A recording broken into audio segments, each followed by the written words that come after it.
Hello friends, आप लोग कैसे हैं? आप लोगों को फिर से स्वागत है मेरे चैनल पर। तो जियो फोन नेक्स्ट को चैलेंज करने वाला है। एक न्यू स्मार्टफोन आने वाला है भारत में, तो इसका नाम है आईटेल। तो इसके बारे में बताऊंगा और कितना कीमत है इसके बारे में बताऊंगा। तो चलिए वीडियो शुरू करते हैं।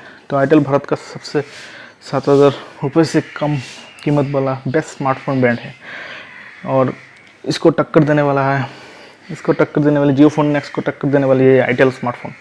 तो इसका स्पेसिफिकेशन क्या है? तो इसके स्पेसिफिकेशन के बारे में बात करें तो अपकमिंग आईटेल स्मार्टफोन की एक कर्व्ड एज डिज़ाइन होगा, कर्व्ड, और फ़ोन में बड़े साइज़ की डिस्प्ले मिलेगी, हालांकि फ़ोन में कीमत कम होगी। इसे 5,000 रुपये से कम कीमत में लॉन्च किया जा सकता है।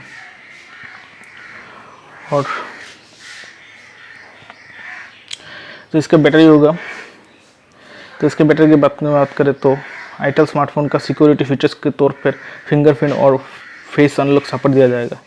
Phone latest Android 11 operating system पर काम करेगा और फ़ोन में 2GB रैम और 32GB इंटरनल स्टोरेज ऑप्शन के साथ आएगा, जबकि जियो फोन नेक्स्ट एंड्रॉयड 11 पर चलेगा। फ़ोन 2GB रैम और 16GB स्टोरेज के साथ 3GB रैम और 32GB स्टोरेज ऑप्शन में आएगा। जियो फोन नेक्स्ट एक्सपेंडेबल स्टोरेज का सपोर्ट करेगा। जियो के एंट्री लेवल स्मार्टफोन के 2500 mAh बैटरी दी जा सकती है, लेकिन आईटेल के अपकमिंग स्मार्टफोन में जियो फोन नेक्स्ट से बड़ी बैटरी दिया जा सकता है।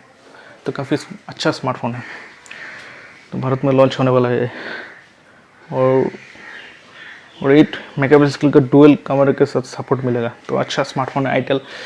तो कब लॉन्च होता है मैं बता दूँगा, जब भी डेट निकलेगा तो ये लॉन्च होने वाला है। तो वीडियो कैसा लगा कमेंट करके बताना। मैं मिलता हूँ अगली वीडियो पर। Thank you so much friends.